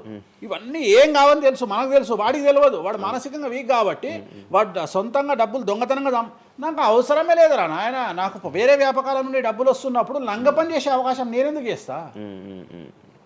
నాకు అవసరమే లేదు. నన్ను లంగ పని చేయమని చెప్తే నేను చెయ్య, నాకు వద్దు. నేను లంగ పని చేసే సవ్వాలే లేదు, నాకు అవసరం లేదు. రెండోది ఏంటంటే నా దగ్గరికి రానంత వరకే నా గురించి నెగిటివ్గా మాట్లాడతారు. ఒక్కసారి నా ఆఫీస్లోకి ఎంటర్ అయ్యారు అంటే వానికే అర్థమైపోతుంది, నీ అమ్మాయి కుల్లా ఉన్నాడు రా నాయన, ఈయనతో వేస్ట్, ఈయన దగ్గర ఏం దొరకదు. రెండవది, ఇవాళ ఎక్కడ పడితే అక్కడ కెమెరాలు పెట్టుకొచ్చేటువంటి స్థాయిలో ఇది మనకు సైన్స్ పెరిగింది. ముక్కు పుల్లలు కూడా పెట్టుకొస్తారు, చౌకమ్మలు కూడా పెట్టుకొస్తారు. నేను లంగ పని చేస్తే కూర్చొని 2 నిమిషాలు దొరకబట్టి టెలికాస్ట్ చేస్తారు. కానీ మాటలున్నాయి, క్లారిటీ సాక్ష్యం లేదు. ఇక మరి ఏం చేస్తాను నేను? పోనీ నేను అందరిలాగా దాచిపెట్టే మనిషిని కాదు, దొంగతనంగా లంగపనంగా డోర్లు అన్నీ కుల్లా ఉన్నాయి. మీరు ఎక్కడికొచ్చినా మాట్లాడి నా ఆఫీస్లో ఏమైనా చేయండి, ఓపెన్గా పూజలు చేస్తా. ఇంకోటి వేరేటోడు పెట్టే కానీ నేనే పూజ పెడుతున్నా. ఇంకోటి రెండోది, బాటిల్ కూడా నా చేతిలో పట్టుకొని అమ్మవారికి నైవేద్యం చేస్తున్నా. పోనీ నేను బాటిల్ దొంగతనంగా ఇది మందు బాటిల్ కాదు అని చెప్తలేను, blue label bottle, royal salute bottle నేనే పోసి మరి అమ్మవారికి నైవేద్యం చేస్తున్నా. ఇంకా ఎక్కడనే దాపరికం ఉంది? ఇంకా బాటిల్స్ కూడా కాస్ట్లీ, అంటే పెద్ద గెస్టులకే అవి పెద్ద వాళ్ళ విఐపీ రేంజ్ని బట్టి పెడతాం. నార్మల్ వాళ్ళు వస్తే వాళ్ళకి తగ్గట్టి వాళ్ళ ఇష్టం. ఇప్పుడు ఉదాహరణ, ఇప్పుడు బాలయ్యబాబు చేస్తే మ్యాన్షన్ హౌస్ పెడతాం. ఇప్పుడు కొంతమంది ఎన్ఎస్సి అంటే ఇప్పుడు ఉదాహరణ మొన్న ఎవడో విమర్శిస్తుండు నన్ను, ఆయన లారీ కళ్ళద్దాలు పెట్టుకుంటాడు అని ఒక జ్యోతిష్కుడు నన్ను విమర్శిస్తున్నాడు. అంటే అరే లారీ కళ్ళద్దాలు అది కొనాలంటే కాశీ దాకా దేకాలి. ఎంత ఉంటే అంటే మన లైఫ్లో దాని వాల్యూ తెలియదు. అదే పెద్ద బ్రాండ్. కుక్కకి ఏం తెలుసు కుసుమపు వాసన నెయ్యి గురించి ఏం తెలుసు కుక్క కంటే. వాడు ఏదో మాట్లాడతాడు. వాడు మాట్లాడినప్పుడు నేను వాడి మీద పీటీఏ చూపిస్తా. అరే నా కళ్ళద్దాల గురించి మాట్లాడుతున్నాడు, ఆ కళ్ళద్దాలు నీ జీవితంలో చేతులు కూడా పట్టుకొని చూడలేవురా నువ్వు. ఇంకా నువ్వు దాని గురించి మాట్లాడితే నువ్వు ఇక వాడిని కుక్క కంటే హీనంగా నేను చూడాలి తప్ప వాని గురించి వాని మీద నేను సింపతి చూపిస్తా తప్ప నేను కోపానికి ఎందుకు వస్తా. అట్లా చాలామంది విమర్శ చేస్తుంటారు. విమర్శల గురించి మనం పట్టించుకునే. మీకు బ్రాండ్ బట్టలు, బ్రాండ్ స్పెట్స్ అవన్నీ ఎలా అలవాటయ్యాయి? అంటే ఎలా అలవాటయ్యాయి అంటే ఇప్పుడు కూడా చెప్తా, జాతక రీత్యా శుక్రుడు ఎవరికైతే కొద్దిగా నీచంలో ఉంటాడో వాళ్ళు ప్రతి శుక్రవారం నాడు పర్ఫ్యూమ్ కొట్టుకోవాలి. శుక్రుడు అంటే లగ్జరీస్. ఓకే. శుక్రుడు జాతకంలో శుక్రుడు గ్రహం నేను మాట్లాడేది. శుక్రగ్రహం వీక్ ఉన్నప్పుడు ప్రతి శుక్రవారం నాడు పర్ఫ్యూమ్ కొట్టుకోవాలి. అండ్ ఒక పెగ్గు 30 ml కాచేయాలి. తాగుమని చెప్తే వేణుస్వామి చెప్పిండు కదా అని ఒక ఉద్యమంలాగా తాగొద్దు. ఒక 30 ml స్కాచ్ తాగాలి. అట్లా ఒక 3 నెలలు చేసిన తర్వాత డెవలప్మెంట్ ఏందో మీకే కనిపిస్తుంది. మళ్ళీ వేణుస్వామి మందు తాగేమన్నాడు అని కాంట్రవర్సీ కావచ్చు. డాక్టర్లే చెప్తారు. 30 ml తాగితే హార్ట్కి మంచిది, బీపీకి మంచిది అని చెప్తారు. కానీ డాక్టర్ల పేరు అడ్డం పెట్టుకొని కుంభాలు తాగుతారనే భయానికి డాక్టర్లు చెప్పరు, ఆపేశారు. 30 ml అనేది చాలా మంచిది. బట్ నేను రోజు తాగమంటలేను. శుక్రవారం నాడు మాత్రమే. అది కూడా శుక్రుడు నీచంలో ఉంటే, శుక్రుడు 6వ ఇంట్లో, 12వ ఇంట్లో, 8వ ఇంట్లో ఉన్న శుక్రుడి మీద శని దృష్టి ఉన్న జాతకరీత్యా మీరు శుక్రవారం నాడు 30 ml పెగ్గు తాగండి నైటు. అది కూడా ఫ్యామిలీతోని మహమ్మద్ రఫీ పాటలు పెట్టుకొని, ఏఆర్ రెహమాన్ పాటలు పెట్టుకొని, ఇళయరాజా పాటలు పెట్టుకొని ఆ పెగ్గు తాగి ఆ పాటలు ఎంజాయ్ చేసి పండుకోండి హ్యాపీగా. సో మీ లైఫ్ ఎట్లుంటుందో చూడండి. నేను మాట్లాడేది వ్యాపారమో ఇతర ఉద్యోగం చేసే వాళ్ళ గురించి కాదు. ప్రత్యేకించి 100 రూపాయల దగ్గర 1,00,000 రూపాయలు సంపాదించగలిగి రియల్ ఎస్టేట్ వ్యాపారులు, పొలిటీషియన్స్, పెద్ద వాళ్ళ గురించి మాట్లాడుతున్నాను. టీచర్లు, అటెండర్ల గురించి నేను మాట్లాడతలేను. టీచర్ ఎంత తాగినా తాగుడు మిగులుతుంది తప్ప పైసలు రావు. ఎందుకంటే ఆయన జీతం అంతే కాబట్టి. సో ఎక్కడైతే పెరగడానికి ఆస్కారం ఉంటుందో వాళ్ళ గురించి మాట్లాడుతున్నాం. సో ఇది కూడా మంచిది రెమెడీ. సో ఇలాంటి రెమెడీలు చెప్పాలంటే వేణుస్వామి చెప్తాడు కానీ వేరేటోడు చెప్పాడు. ఎందుకంటే వాడికి భయం, మందు తాగమంటే తప్పు. అరే మందు తాగమంటే తప్పు అయితే మందు యాడ్ ఎందుకు వస్తుంది, మందు ఎందుకు తయారు చేస్తారు? సో ఇదన్నీ అందుకనే దేశ కాలమాన పరిస్థితి. కసినో తీసుకుపోయి గోవాలో పెడితేనేమో లీగలు, హైదరాబాద్లో పెడితే ఇల్లీగలు. సో నేను దేశ కాలమాన పరిస్థితులు అందుకనే చెప్తున్నా. దేశ పరిస్థితులు అంటే గోవాలో యాక్సెప్ట్ గేమింగ్ యాక్ట్, ఇండియా హైదరాబాద్లో యాక్సెప్ట్ కాదు. సో అదే చెప్తున్నా. ఒక దగ్గర విడాకులు అనేవి ఇండియాలో కష్టము, అమెరికాలో ఈజీ. అమెరికాలో 10 విడాకులు తీసుకున్నా ఎవడు పట్టించుకోడు. సో ఇవన్నీ కామన్. ఒకప్పుడు ఒక పెళ్లి చేసుకో, రెండో పెళ్లి అనేది చాలా పెద్ద విషయం. ఇవాళ తెలుగు సమాజం కానీ ఎంత గొప్పదైపోయిందంటే 5వ పెళ్లికి కూడా శుభమా అంటూ 5వ పెళ్లి అంటున్నారు. కాబట్టి చాలా వైడ్ రేంజ్ ఆఫ్ థింకింగ్ అనేది మారిపోయింది. కాబట్టి వేణుస్వామి కూడా మారిండు దాంట్లో. సింపుల్, అంతే, ఏం లేదు. ఇనయ మీ ఫ్రెండ్? ఇనయ ఫ్రెండ్ అనే పదం తప్పు కదా. ఫాలోవర్స్ ఉంటారు, నా క్లయింట్లు ఉంటారు, అంతేగాని తనకి రీసెంట్గా బాయ్ ఫ్రెండ్ వచ్చి బ్రేకప్ అయింది కదా. మరి మీరు చెప్పలేదా తనకి? ఇలా నాకు సంబంధం లేదు. మీ దగ్గర కూడా పూజ చేయించుకున్నారు కదా మీ దగ్గర. నేను పూజ చేసింది ఆమె పర్సనల్ ఇష్యూ కోసం కాదు కదా. నేను ఆమె పూజ చేసింది సినిమా కోసం చేసినా. ఇప్పుడు రాజాసార్లు ఆమె చేస్తుంది కదా, ప్రభాస్ సినిమాలో ఆమె యాక్టింగ్ చేస్తుంది. అంతవరకు నా దగ్గరికి 190 మంది వస్తారు కదా. వాళ్ళ గురించి వ్యక్తిగతంగా వాళ్ళని కంటిన్యూగా ఉండేది నాకు లేదు. నాగ చైతన్య శోభిత జాతకాన్ని మీరు చెప్పడం జరిగింది కదా, అది తప్పని ఇప్పటికైనా ఒప్పుకుంటున్నారా? టైం విల్ డిసైడ్ అండి ఏదైనా కానీ. నేను జాతకాలు చెప్తా, పర్సనల్గా నాకు ఎవరి మీద ఏ కోపాలు ఉండవు. వేణుస్వామి జాతకం చెప్పినప్పుడు కామెడీ, 2-3 ఏళ్ళు అయినాక సీరియస్. సో నేను నమ్మింది నేను చెప్పిన, సింపుల్. ఓకే. సెలబ్రిటీ జాతకాలు వేణుస్వామి చెప్పి కలకల్లాడిన వేణుస్వామి ఈ మధ్య సెలబ్రిటీల నుంచి కొంచెం రావడం కానీ విజిటింగ్ కొంచెం తక్కువ అయ్యి డౌన్ అయ్యింది అంటున్నారు. నిజమా? అది పెరిగింది. కాకపోతే ఇంతకు ముందులాగా పబ్లిక్లో పెట్టట్లేదు. ఓకే, నేను పెట్టట్లేదు. ఓకే, దిష్టి అని కాదు, నేను పెట్టట్లేదు. అవసరం లేదు. ఆ స్థాయి దాటిపోయినా అనుకుంటున్నా. అంటే పబ్లిసిటీ చేసే స్థాయి దాటిపోయినా అనుకుంటున్నా. ఓకే, పబ్లిసిటీ స్టంట్లు ఎందుకులే లోపల. ఇప్పుడు నేను అనేది ఏంటంటే ఒక టీవీ ఛానల్ బ్రేకింగ్ న్యూస్ ఇచ్చి, ఉదాహరణ TV9 గురించి మాట్లాడుకుందాం. 2002-2000 సంవత్సరంలో స్టార్ట్ అయిన టీవీ ఛానల్ బ్రేకింగ్ న్యూస్ కోసము తన స్టాండర్డ్స్ క్రియేట్ చేయడం వరకే తన ప్రయత్నం తను చేస్తుంది. ఒక లెవెల్ వచ్చిన తర్వాత, ఒక నెంబర్ 1 పొజిషన్ వచ్చిన తర్వాత చిల్లర వేషాలు లేదు. అట్లనే వేణుస్వామి దానికోసం ప్రయత్నం చేసిండు, సెలబ్రిటీ జాతకాలు చెప్పిండు. వేణుస్వామికి ఆ స్టేజ్ వచ్చింది కాబట్టి వేణుస్వామి ఇప్పుడు చిల్లర వేషాలు ఏదలుచుకోలే. అంటే ఇప్పుడు వాళ్ళ గురించి వీళ్ళ గురించి చెప్పి వేణుస్వామి సెలబ్రిటీ. సో వేణుస్వామి ఇప్పుడు సెలబ్రిటీ జాతకాలు చెప్పాల్సినటువంటి పరిస్థితుల్లో వేణుస్వామి లేడు అని అనుకున్నాడు కాబట్టి వేణుస్వామి సెలబ్రిటీ జాతకాలు చెప్పట్లేదు. Simple logic. నాకు కావాల్సిన పబ్లిసిటీ కంటే ఎక్కువ వచ్చింది, ఇంకేం చేసుకుంటా నేను? నాకు ఎక్కువ ఎక్స్ట్రీమ్ వస్తుంది, నాకు వద్దు. ఇప్పుడు వేరే వాళ్ళు ఉన్నారు, వాళ్ళు చెప్పుకుంటున్నారు. ఇప్పుడు నేను స్లో చేసినప్పటి నుండి ఆగస్టు నుండి మీరు యూట్యూబ్ చెక్ చేస్తే వేరే జ్యోతిష్కులు వేసుకుంటారు అంటే. ఇప్పుడు వేరే జ్యోతిష్కులు కంటిన్యూగా పోతున్నారు, సినిమా హీరోల గురించి చెప్తున్నారు, పొలిటీషియన్ల గురించి చెప్తున్నారు. నేను తమ్మునే చూస్తుంటా కదా, విపరీతంగా చెప్పుకుంటారు. మీ నుంచే స్టార్ట్ చేశారు. నేను అదే చెప్తున్నా, కానీ నేను చెప్తే మనోభావాలు దెబ్బతింటాయి, కానీ వాళ్ళు చెప్తే తినవు. ఎందుకంటే నాకున్న స్ట్రైక్ రేట్ అట్లాంటిది. మీరు వైరల్ కంటెంట్. ఎస్, అదే చెప్తున్నాను నేను. ఇంకా ఆ రీచ్కి వచ్చినా కాబట్టి నేను చెప్పదలుచుకోలే, వదిలేసిన.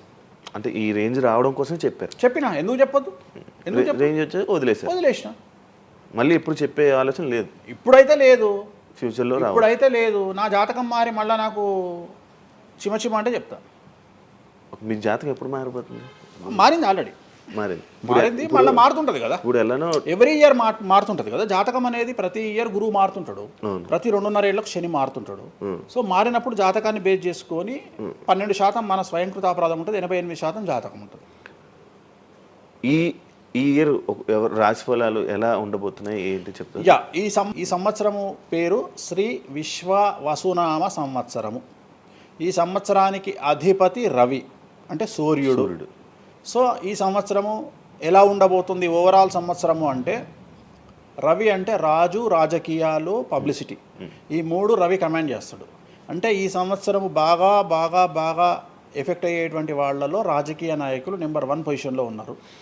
దేశాలు ఉన్నాయి, అంటే దేశాల మధ్యన, రాష్ట్రాల మధ్యన యుద్ధ వాతావరణము, రాజుల మధ్యన వైరము, రాజులకు ప్రాణగండము, రాజులకు కారాగార వాసము, ప్రకృతి వైపరీత్యాలు, మరీ ముఖ్యంగా అగ్ని ప్రమాదాలు, విమాన ప్రమాదాలు, పడవ ప్రమాదాలు, రైలు ప్రమాదాలు. సో అనుకోని ప్రదేశాలలో అగ్ని ప్రమాదాలు, అలాగే సునామీ హెచ్చరికలు, అలాగే నగరాల్లో విపరీతమైన వర్షపాతము, అండ్ మరీ ముఖ్యంగా ఈ సంవత్సరం విడాకుల సంఖ్య చాలా ఎక్కువ. అలాగే వీటిలో పాజిటివ్ తీసుకుంటే ఆడవారికి విపరీతమైన రాజయోగము, అంటే ప్రాముఖ్యత అనేది ఈ సంవత్సరం ఆడవారికి పెరుగుతుంది. అలాగే 25 సంవత్సరాల నుండి 35 సంవత్సరాల యువతలో ఎక్కువగా కార్డియాక్ అరెస్ట్లు, అంటే చనిపోవడము, అలాగే కన్ను లేదా చర్మానికి హార్ట్, లివరు సంబంధించినటువంటి ఏదైనా ఒక వైరస్ బాధించే అవకాశము. సో ఇవన్నీ కూడా ఈ సంవత్సరం ఉన్నాయి. దీనికి కారణం షష్టగ్రహ కూటమి అని మీనరాశిలో ఏర్పడుతోంది. సో షష్టగ్రహ కూటమి 2019 డిసెంబర్లో ఏర్పడ్డప్పుడు మనకు కరోనా వచ్చింది. అలాగే ఈ సంవత్సరము మార్చ్ 30వ తేదీ 2025 సంవత్సరంలో మనకు మళ్ళీ షష్టగ్రహ కూటమి మీనరాశిలో ఏర్పడుతోంది. సో దీనివల్ల సుమారు మేషరాశి, సింహరాశి, తులారాశి, ధనుస్సు రాశి, మీనరాశి వాళ్ళు చాలా చాలా సమస్యల బారిన పడేటువంటి అవకాశాలు ఉన్నాయి. ఇది ఓవరాల్ సంవత్సర ఫలితము. ఇక మేషాది మీనరాశిలో ద్వాదశ రాశులుగా తీసుకున్నట్టయితే, మేషరాశి గురించి తీసుకుంటే, మేషరాశికి ఎవరైతే 1995 నుండి 2003 మధ్యన జన్మించి ఉన్నారో వాళ్ళందరికీ ఈ సంవత్సరము 2వసారి ఏలినాటి శని ప్రారంభమవుతూ ఉంది. సో 2వసారి ఏలినాటి శని అనేది చాలా డేంజరు. సో న్యాయపరమైన చిక్కులు, ఆర్థికపరమైన చిక్కులు, సమాజంలో చెడ్డ పేరు, అనారోగ్య సమస్యలు, అలాగే ఆర్థిక అస్తవ్యస్తము, అంటే సరి అయినటువంటి నిర్ణయాలు తీసుకోకుండా ల్యాండ్ కొన్నా, ప్లాట్లు కొన్నా, ఫ్లాట్లు కొన్నా, ఇండ్లు కొన్నా లిటిగేషన్ అయ్యే అవకాశము, పెట్టుబడిలో విపరీతమైన ధన నష్టము, అలాగే తల్లిదండ్రులలో ఒకరికి ప్రాణగండాలు. సో ఇవన్నీ, అలాగే వీసాలు రిజెక్ట్ అవ్వడము, H1B వీసాలు క్యాన్సిల్ అవ్వడము, ఇండియాకు రావడం వేరే దేశం నుండి, ఉద్యోగాలు కోల్పోవడము, అలాగే ఆర్థిక నష్టము, ఇవన్నీ కూడా కనిపిస్తూ ఉన్నాయి ఈ సంవత్సరం మేషరాశి వారికి. మరి ఏం చేయాలా అంటే, నలుపు రంగు దుస్తులకు దూరంగా ఉండాలి. తిరునల్లార్ శనీశ్వర ఆలయంలో ప్రత్యేకమైన శని పూజ నిర్వహించుకోవడం ద్వారా సమస్యల నుండి బయటపడేటువంటి అవకాశాలు 100% ఉన్నాయి. నెక్స్ట్ వృషభ రాశి. ఈ సంవత్సరం 100కి 100% అనుకూలంగా ఉన్నటువంటి రాశి వృషభ రాశి. పట్టిందల్లా బంగారంగా ఉంటుంది, ఏది చేసినా సక్సెస్ కనిపిస్తుంది. గత 5 సంవత్సరాల నుండి పడుతున్నటువంటి కష్టాలన్నీ తొలగిపోతాయి. సో ఆర్థికంగా విపరీతంగా ఉంటుంది. వ్యాపారంలో రూపాయికి 10 రూపాయల లాభం వస్తుంది. ఉద్యోగస్తులకు ట్రాన్స్ఫర్స్ ఉంటాయి, ప్రమోషన్లు ఉంటాయి. ప్రభుత్వ ఉద్యోగస్తులకు మ్యూచువల్ కింద భార్యాభర్తలు ఒకే ప్రదేశానికి వచ్చేటువంటి అవకాశాలు కనిపిస్తూ ఉన్నాయి. విద్యార్థులకు ఉత్తీర్ణత శాతం ఉంటుంది. అలాగే కోరుకున్నటువంటి యూనివర్సిటీలో ప్లేస్మెంట్స్ దొరుకుతాయి. అలాగే విదేశీ వీసాలు అప్రూవ్ అవుతాయి. రైతులకు 2 పంటలు అనుకూలంగా ఉంటాయి. కళాకారులకు మంచి కార్యక్రమాలు వస్తాయి. విదేశాల్లో కార్యక్రమాలు నిర్వహిస్తారు కళాకారులు. సో ఏ రకంగా తీసుకున్నా వృషభ రాశి వారికి అనుకూలమైన ఫలితాలు ఉన్నాయి, ఎటువంటి రెమెడీస్ అవసరం లేదు. నెక్స్ట్ మిథున రాశి. సో వ్యయ గురువు నుండి జన్మ గురువులోకి మారుతున్నటువంటి గురువు వల్ల విపరీత రాజయోగం అనేటువంటిది మిథున రాశి వారికి గోచరిస్తూ ఉంది. సో మిథున రాశి వారికి ఈ సంవత్సరం పట్టిందల్లా బంగారంగా ఉంటుంది. ఇంతకుముందు చెప్పినట్టుగా ఈ రాశికి కూడా 100కు 100% అనుకూలంగా ఉంది. మరీ ముఖ్యంగా రాజకీయ నాయకులకు అన్ఎక్స్పెక్టెడ్ పాజిటివ్ థింగ్స్ జరగడం ఈ సంవత్సరం గమనించాల్సినటువంటి విషయం. అవివాహితులకు వివాహయోగ సూచనలు, సంతానం లేని వారికి సంతాన యోగము, ఉద్యోగం లేని వారికి ఉద్యోగము, ట్రాన్స్ఫర్స్ కోరుకునే వారికి ట్రాన్స్ఫర్స్, అలాగే అన్ని రంగాల్లో పనిచేసేటువంటి వారికి ప్రభుత్వ ప్రైవేటు ఉద్యోగాల్లో ఉండేవారికి పాజిటివ్ థింగ్స్, ప్రమోషన్లు, ట్రాన్స్ఫర్స్, వ్యాపారస్తులకు అనుకూలతలు ఇవన్నీ కూడా కనిపిస్తూ ఉన్నాయి. స్త్రీలకు మరీ ముఖ్యంగా అనుకూలంగా ఉండబోతూ ఉంది. సో మిథున రాశి వారికి ఎటువంటి సమస్యలు ఈ సంవత్సరం లేవు. సో నెక్స్ట్ వచ్చే రాశి కర్కాటక రాశి. సో కర్కాటక రాశి వారికి సంబంధించి 100కు 90% అనుకూలమైనటువంటి ఫలితాలు ఉన్నాయి. 10% సమస్య ఏమిటి అంటే మే 9, 2025 నాడు గురువు వ్యయంలోకి వస్తూ ఉన్నాడు. మిథున రాశి ప్రవేశం అనేటువంటిది గురువు వ్యయంలోకి వస్తూ ఉన్నాడు. అది ఒక సమస్య కనిపిస్తూ ఉంది. సో 90% చాలా అనుకూలంగా ఉండబోతూ ఉంది. అష్టమ శని వెళ్ళిపోతుంది. 9వ ఇంట్లోకి శని భాగ్యస్థానంలోకి వస్తున్నాడు. సో అనుకూలమైనటువంటి ఫలితాలు ఉన్నప్పటికీ ఎవరైతే కర్కాటక రాశి జాతకులు 60 సంవత్సరాలు దాటి ఉంటారో వాళ్లకు సమస్యలు అనేటువంటివి, ఆరోగ్యపరమైన ఇబ్బందులు అనేటువంటివి కనిపిస్తున్నాయి. అలాగే తొందరపాటు నడక వల్ల, అంటే మెట్లు ఎక్కేటప్పుడు దిగేటప్పుడు నీరు ఉన్న దగ్గర నడిచేటప్పుడు జాగ్రత్తలు తీసుకోండి. ఎందుకంటే గురువు వ్యయం వల్ల కింద పడి కాళ్ళు చేతులు విరగొట్టుకునే అవకాశం ఉంది కర్కాటక రాశి వారికి. మరి రెమెడీ ఏమిటి అంటే ప్రతి గురువారం నాడు లెమన్ ఎల్లో షర్ట్ ధరించడం మగవాళ్ళైతే, ఆడవాళ్ళైతే లెమన్ ఎల్లో డ్రెస్సును ధరించడం వల్ల కర్కాటక రాశి వారు సమస్యల నుండి బయటపడతారు. నెక్స్ట్ సింహరాశి. సో సింహరాశి జాతకులకు అష్టమ శని ప్రారంభమవుతూ ఉంది. ఖచ్చితంగా అన్ని రంగాల వారికి, చిత్ర పరిశ్రమ వారికి, టీవీ రంగం వారికి, మీడియా రంగం వారికి, రాజకీయ నాయకులకు, వ్యాపారస్తులకు, అన్ని వర్గాల వారికి సమస్యలు ఉంటాయి. న్యాయ వ్యవస్థ పరంగా న్యాయపరమైన చిక్కులుంటాయి, సంచలనాలు నమోదవుతాయి. మీడియాకి ఎక్కే అవకాశం ఉంది. సమాజంలో చెడ్డ పేరు, తల్లి తండ్రి లేదా భార్య భర్త తరపున ఎవరికైనా ఒకళ్లకు ఆరోగ్యపరమైన ఇబ్బందులు ఏర్పడే అవకాశం ఉంది. కాబట్టి ఖచ్చితంగా ధన నష్టం ఏర్పడుతుంది. అప్పులు చేయాల్సినటువంటి పరిస్థితి గోచరిస్తూ ఉంది సింహరాశి వారికి. మరి రెమెడీ ఏమిటి అంటే తిరునల్లార్ శనీశ్వర ఆలయంలో ప్రత్యేకమైన శని పూజ నిర్వహించుకోవడం ద్వారా సమస్యల నుండి బయటపడేటువంటి అవకాశాలు కనిపిస్తూ ఉన్నాయి. సో నెక్స్ట్ వచ్చిన రాశి కన్యారాశి. సో కన్యారాశి వారికి 6వ ఇంట్లో నుండి శని వెళ్ళిపోతూ ఉన్నాడు. ప్రజెంట్ శని 7వ స్థానంలోకి వస్తూ ఉన్నాడు. సో చాలా అనుకూలమైనటువంటి ఫలితాలు ఉంటాయి. నూతన పదవి, నూతన ఉద్యోగంలో ప్రమోషన్లు, కోరుకున్న చోటకి బదిలీలు, వ్యాపారంలో అన్ని రూపాయలకు ఎక్కువగా సంపాదించడము, స్త్రీలకు కోరుకున్న దానికంటే ఎక్కువ ధనం రావడము, భార్యాభర్తల మధ్య అన్యోన్యత, విద్యార్థులకు ఉత్తీర్ణత శాతం పెరగడము, అలాగే విద్యార్థులకు వీసాలు ఏర్పడము, కోరుకున్న ప్లేస్మెంట్స్ దొరకడము, రైతులకు 2 పంటలు అధిక దిగుబడి రావడం, ఇవన్నీ కూడా కన్యా రాశి వారికి కనిపిస్తున్నాయి. రెమెడీస్ అవసరం లేదు. ఈ సంవత్సరం చాలా బాగుంది. నెక్స్ట్ తులారాశి. సో ఈ అన్ని రాశుల్లోకి అతి డేంజర్ రాశి, సమస్యల బారిన పడే రాశి తులారాశి. ఎందుకంటే షష్టగ్రహ కూటమి ఎఫెక్టు 6వ ఇంట్లో, 6వ స్థానములో శని 6వ ఇంట్లో. సో తులారాశి అనేది అతి పెద్ద సమస్యను ఎదుర్కోబోతూ ఉంది. తులారాశి వారికి ఆర్థికంగా విపరీతమైనటువంటి రాబడి ఈ సంవత్సరం ఉంటుంది. డబ్బు మినహా అన్ని రకాలుగా మీకు సమస్యలు ఉంటాయి. డబ్బు కోరుకున్న దానికంటే ఎక్కువగా వస్తుంది, కానీ న్యాయపరంగా, ఆర్థికపరంగా, సామాజికంగా తప్పుడు నిర్ణయాలు లేదా తప్పుడు సమస్యలు లేదా సమాజంలో చెడ్డ పేరు, సమాజంలో సంఘంలో చెడ్డ పేరు, ఆరోగ్యపరమైన ఇబ్బందులు, న్యాయపరమైన చిక్కులు. సో తులారాశి వారికి ఏ విధంగా తీసుకున్నా ఒక్క డబ్బు మినహా మిగతా అన్ని సమస్యలే. డబ్బు రాబడి మాత్రమే గొప్పగా కనిపిస్తూ ఉంది, అన్ని సమస్యలే కనిపిస్తూ ఉన్నాయి. తిరునల్లారు శనీశ్వర ఆలయంలో ప్రత్యేకమైన శని పూజ నిర్వహించుకోవడం ద్వారా సమస్యల నుండి బయటపడతారు. సో నెక్స్ట్ వృశ్చిక రాశి. సో వృశ్చిక రాశి వారికి అర్ధాష్టమ శని వెళ్ళిపోతూ ఉంది. సో చాలా అనుకూలంగా ఉంటుంది. కళాకారులకు, సినిమా స్టార్స్కు, టీవీ వాళ్లకు, మీడియా వాళ్లకు చాలా అనుకూలంగా ఉండబోతూ ఉంది. రాజకీయ నాయకులకు విశేషించి యోగకాలంగా భావించాల్సి ఉంటుంది. విద్యార్థులకు ఉత్తీర్ణత శాతం పెరుగుతుంది, వీసాలు దొరుకుతాయి. అలాగే విదేశాలకు వెళ్ళే వారికి ఉద్యోగాలు దొరుకుతాయి. అలాగే ఉత్తీర్ణత శాతం పెరుగుతుంది. ప్రేమ వ్యవహారాలు ఫలిస్తాయి. భార్యాభర్తల మధ్యన అన్యోన్యత ఉంటుంది. అవివాహితులకు వివాహ సూచనలు ఉంటాయి.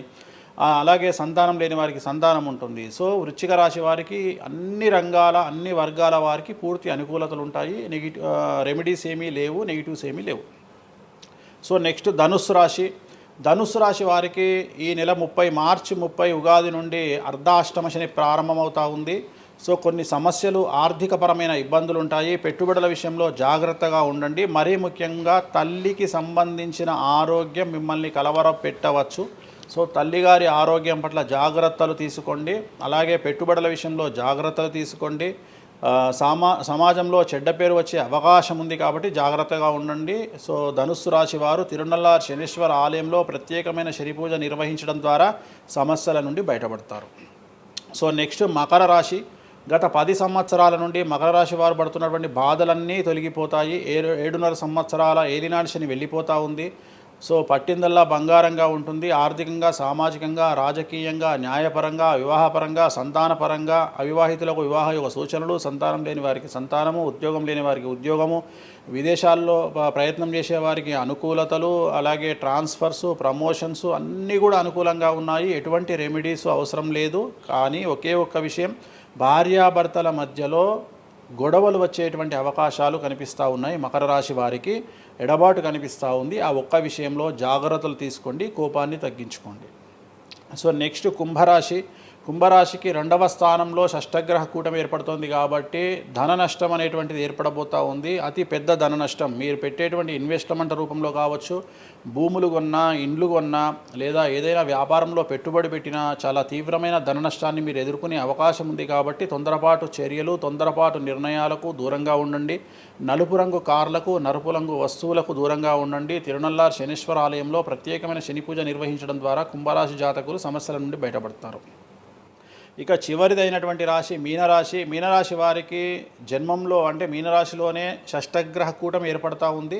సో చాలా సంచలనాలు ఉంటాయి. నెగిటివ్సే కనిపిస్తూ ఉన్నాయి, పాజిటివ్స్ ఒక్కటి కూడా కనిపించడం లేదు. ఆర్థికంగా, న్యాయపరంగా, సామాజికంగా, ఆరోగ్యపరంగా, కుటుంబపరంగా అన్ని రకాల ఇబ్బందులు ఎదుర్కొంటారు. సంచలనాలు ఫేస్ చేయాల్సి వస్తుంది. కుటుంబంలో ఆరోగ్యపరమైన ఇబ్బందులు ఉంటాయి, ఆర్థికపరమైన నష్టాలు ఉంటాయి, భార్యాభర్తల మధ్యన గొడవలు ఉంటాయి, ఎడబాటుకు దారితీసే అవకాశం ఉంది. తల్లిదండ్రుల్లో వారికి ప్రాణగండం కనిపిస్తూ ఉంది. సో చాలా సమస్యలు మీనరాశి వారు ఫేస్ చేసే అవకాశం ఉంది.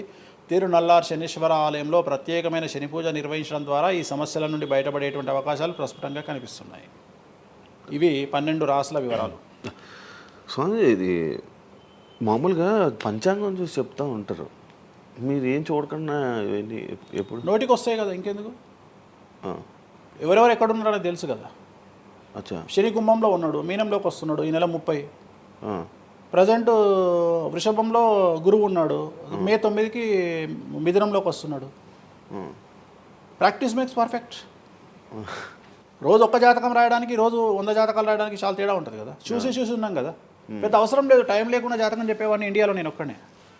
పుట్టిన టైం లేకుండా జాతకాన్ని చెప్పేవాడిని నేను ఒక్కడే. నాకు టైంతో పని లేదు. డేట్ ఆఫ్ బర్త్ ఇస్తే చాలు. నాకు చెప్తారా? డేట్ ఆఫ్ బర్త్ ఇస్తే చాలు.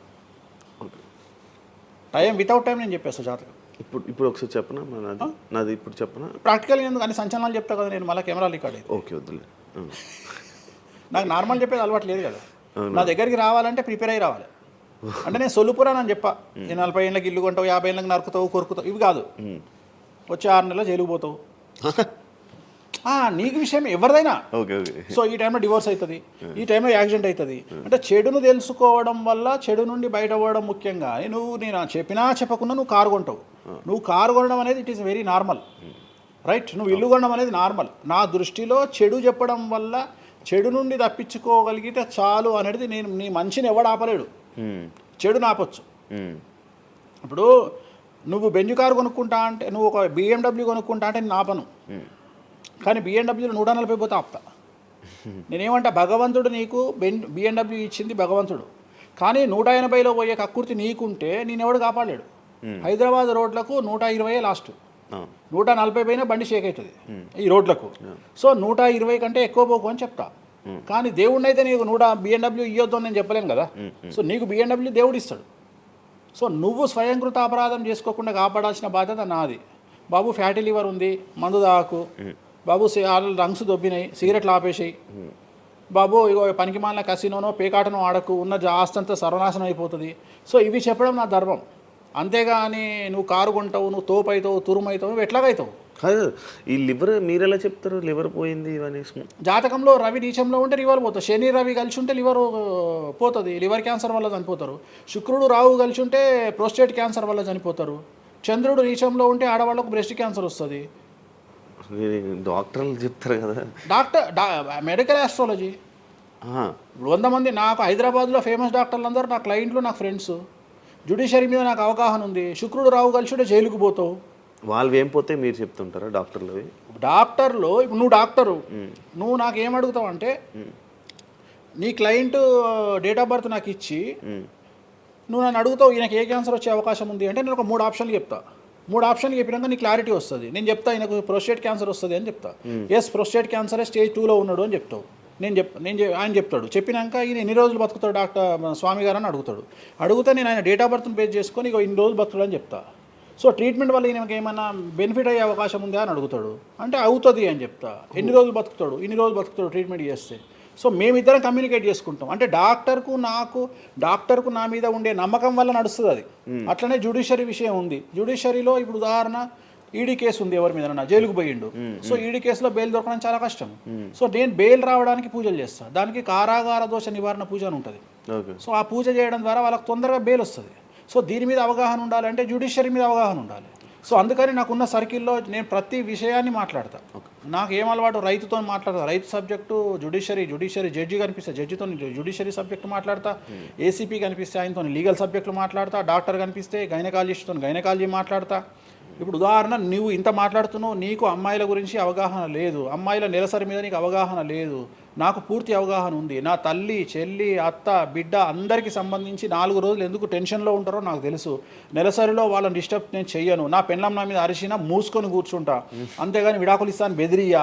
అట్లనే డ్యాన్స్ చేసే అమ్మాయికి ఎన్ని కష్టాలు ఉంటాయి. ఒక హీరోయిన్ గురించి చాలా మాట్లాడుకుంటాం. డేట్లో ఉండే హీరోయిన్ డ్యాన్స్ చేయాలంటే ఎంత కష్టం, తనకు కంఫర్టబుల్ జోన్లో ఉండదు ఫిజికల్గా. సో అట్లాంటి అమ్మాయిల గురించి, వాళ్ళ కష్టాల గురించి నాకు తెలుసు. అలాగే PCOD, PCOS అంటే ఏందో నాకు తెలుసు. సో హార్మోన్ ఇన్బ్యాలెన్స్ ఎందుకు వస్తుందో నాకు తెలుసు. వాళ్ళకు గడ్డాలు మీసాలు ఎందుకు వస్తాయో నాకు తెలుసు. వాళ్ళకు థైరాయిడ్ ప్రాబ్లమ్స్ ఎందుకు వస్తాయో నాకు తెలుసు. ఏ జాతకంలో ఏ గ్రహం ఎక్కడ ఉంటే ఎలా ఉంటుందో నాకు తెలుసు. అల్లు అర్జున్ లాంటి తోపు తురుము జైలుకి ఎందుకు పోయిండో నాకు తెలుసు. రేవంత్ రెడ్డి సీఎం ఎందుకు అయ్యిండో నాకు తెలుసు. రైట్, మీకు సూపర్ స్టారే కనిపిస్తున్న హీరో తెలుసు, కానీ సినిమాలు లేక సూసైడ్ చేసుకోవడానికి సిద్ధంగా ఉన్న హీరో నాకు కనిపిస్తాడు. అర్థమైందా? మీకు సూపర్ స్టార్ హీరోయిన్ కనిపిస్తుంది, కానీ ప్రేమ పేరుతో ఉన్న సొమ్మంతా తీసుకుపోయి మగవాడికి పెట్టి అడుగు తింటున్న హీరోయిన్ నాకు కనిపిస్తుంది. సో నాకు నెత్తిలో గ్రహాలు కనిపిస్తాయి తప్ప మనుషులు కనిపించరు. శివ అనే వ్యక్తి నాకు కనిపించడు. శివ నెత్తిలో ఉండే 9 గ్రహాలే కనిపిస్తాయి నాకు. జస్ట్ శివ అనేది ఒక పేరు నాకు, బట్ నా 9 గ్రహాలే కనిపిస్తుంటాయి. ఆడుతుంటాయి, డ్యాన్స్ ఆడుతున్నది నాకు కనిపిస్తుంటాయి. నెక్స్ట్ ఇట్లా జరుగుతుంది శివకు నెక్స్ట్ 1 ఇయర్లో. అది నాకున్న ప్రాబ్లం. కనిపిస్తాయా? నాకు అదే కదా, నా దరిద్రం అదే కదా, నాకున్న ప్రాబ్లం అదే కదా. సో నాకు నీ జాతకం ఏందో నాకు కనిపిస్తుంటుంది తర్వాత. అందువల్లనే అట్లా ఆపుకోలేక నోటి దురద వల్ల తొందరపాటు చెప్పే ఇట్లా వచ్చిన, అందుకనే ఆపుకుంటున్న వాటిని. అది ఇప్పుడు నా చూసి అన్నీ చెప్పేస్తారు, మొత్తం కనిపిస్తున్నాయి. అది ఏదో మన సినిమాలో ఉంటుంది, ఆయనకి మొత్తం ఇక్కడ రాత కనిపిస్తుంటుంది. భగవంతుని దయ అంతే. Okay done. Thank you Venu Swamy గారు. టైం లేక మనం తక్కువ తప్పకుండా మళ్ళీ త్వరలోనే ఒక 4-5 నెలల్లో మళ్ళీ మంచిగా చేద్దాం, మళ్ళీ కలిసి మళ్ళీ మాట్లాడదాం. Thank you so much interview ఇచ్చిన. మరొకసారి ప్రేక్షకులకు శ్రీ విశ్వావసునామ సంవత్సర ఉగాది శుభాకాంక్షలు. ఈ సంవత్సరం అంతా శ్రీ వెంకటేశ్వర స్వామి వారి అనుగ్రహంతో మీకు అన్ని శుభాలే జరగాలని కోరుకుంటూ ఓం నమో Venkateshayya. Thank you so much. చూసారు కదా ఇంటర్వ్యూ. ఇంకో గెస్ట్తో మళ్ళీ మీ ముందుకు వస్తాం. అంతవరకు సీ. బాయ్.